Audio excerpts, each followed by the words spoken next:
Vamos lá ainda, na página 36, nós temos uma nova doença, que aqui vem com o nome de doença de Chagas.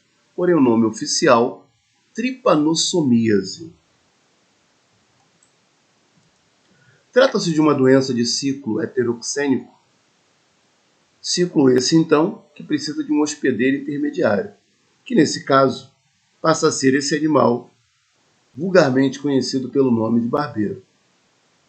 Vamos ver a história de como se chegou até aqui. A história data que esse homem, Carlos Justiniano Chagas, o famoso Dr. Chagas, fazia pesquisas sobre malária, quando no interior do Brasil ele começa a encontrar pacientes morrendo de uma doença diferente da qual ele começa a fazer a pesquisa. E com essas pesquisas, Carlos Chagas encontra um transmissor, um animal da espécie Triatoma infestans, aquele no qual nós conhecemos por barbeiro, chimpanzé, seria o transmissor que, através de picadas, passaria ao homem um parasita flagelado, mostrado aqui no desenho, repare o flagelo, e por ser o descobridor das duas espécies, é dado a ele a capacidade de descobrir e determinar o nome. E como Carlos Chagas havia sido aluno de Oswaldo Cruz, esse oferece o nome e determina que a espécie nova, a causadora da tal doença de Chagas, dada por ele, teria o nome de Trypanosoma cruzi. Então, nessa doença, o agente transmissor é o Triatoma infestum, barbeiro, e o agente etiológico, o causador da doença, o protozoário Trypanosoma cruzi. Esse inseto, então, já faria parte do ciclo silvestre. Na verdade, esse barbeiro, que tem esse aspecto aqui, já vivia nas matas e repassava essa doença para diversos animais, incluindo alguns roedores, tatus, mas principalmente raposas e cães. A aproximação do homem com essa região foi que permitiu que esse inseto acabasse transferindo essa doença para o homem. Logo, a apostila cita aí que no ciclo normal da doença, o inseto barbeiro transporta o protozoário Trypanosoma cruzi, que infecta indivíduos sadios. Esse indivíduo sadio, então, passa agora a se transformar num indivíduo parasitado. Essas transferências, claro, vão depender diretamente da presença do barbeiro. Então, ele é essencial no ciclo, ele é chamado de hospedeiro intermediário. Então, como a gente já viu com alguns mosquitos, a picada do mosquito transfere para as pessoas o parasita. Porém, no caso do barbeiro é diferente. A fêmea, lembre-se que só a fêmea é hematófago, ao picar, ela tem a função apenas de colher sangue, hematofagia. Mas não há transferência de parasita. Então a gente fica na pergunta de como esse parasita chegou. Na verdade, ao sugar o sangue, a fêmea preenche o seu aparelho digestório, que empurra fezes. Essas fezes, sim, são depositadas e num processo alérgico provoca-se uma coceira e a própria pessoa é que acaba inoculando esses parasitas. Ou seja, é uma forma diferente de contaminação. Vamos dar uma olhadinha nela.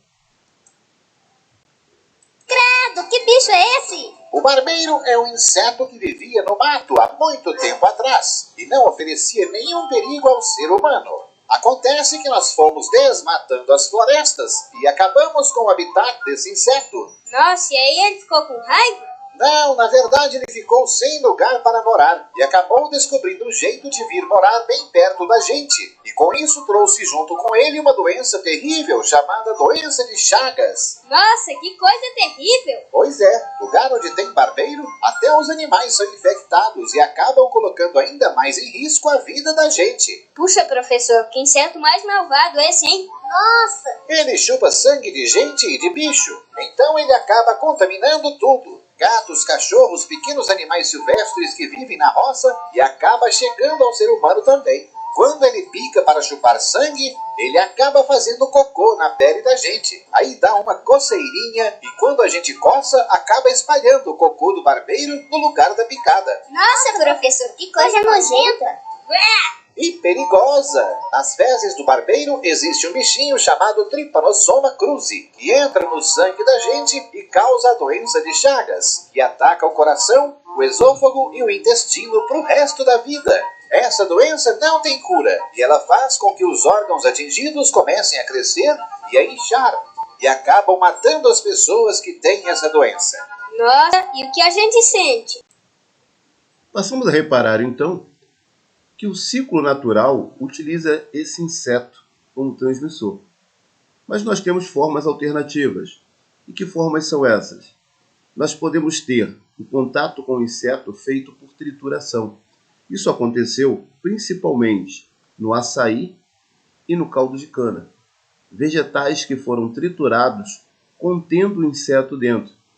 E ao consumir esse inseto contaminado, a pessoa acabou adquirindo também a doença de Chagas. E temos ainda uma forma alternativa, que são as pessoas que já estão contaminadas poderem fazer isso através do sangue. Então isso acontece na má inoculação do material sanguíneo, ou seja, na transfusão de sangue. Como automaticamente a picada do inseto ainda é a principal forma dessa contaminação, evitar a presença desses animais é essenciais. Então, melhorar principalmente a moradia, onde principalmente casas de pau a pique eram dados como principais pontos onde os insetos viviam nessas frestas, porém não é o único. Manter então a casa limpa, retirar restos de material, evitar acúmulos em galinheiros, isso faz com que diminua a presença do inseto.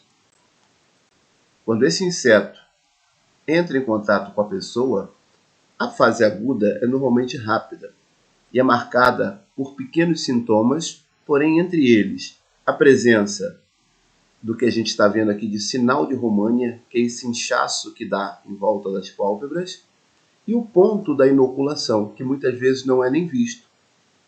Então, esses são os dois principais sinais de que a pessoa entrou em contato com esse tipo de contágio.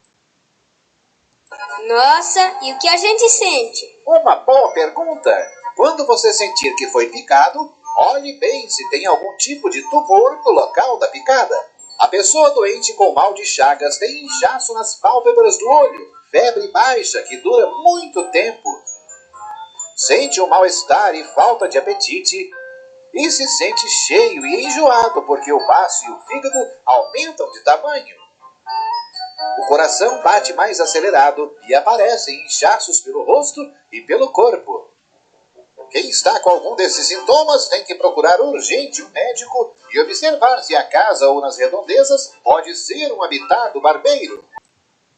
Como você notou, existe a fase crônica, que pode levar de 10, às vezes 15 anos para aparecer.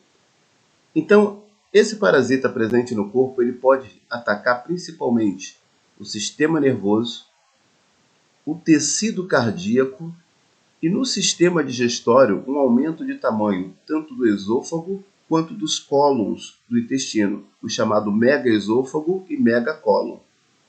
Pode levar o indivíduo até a morte. Então, o que fazer para se proteger? Nós já sabemos, a melhor forma chama-se profilaxia. Em relação à profilaxia, o que nós temos? Todo cuidado, melhorando as habitações, evitando assim que o barbeiro venha morar próximo de você. O controle dos insetos, podendo usar tanto proteção, telas e até o inseticida.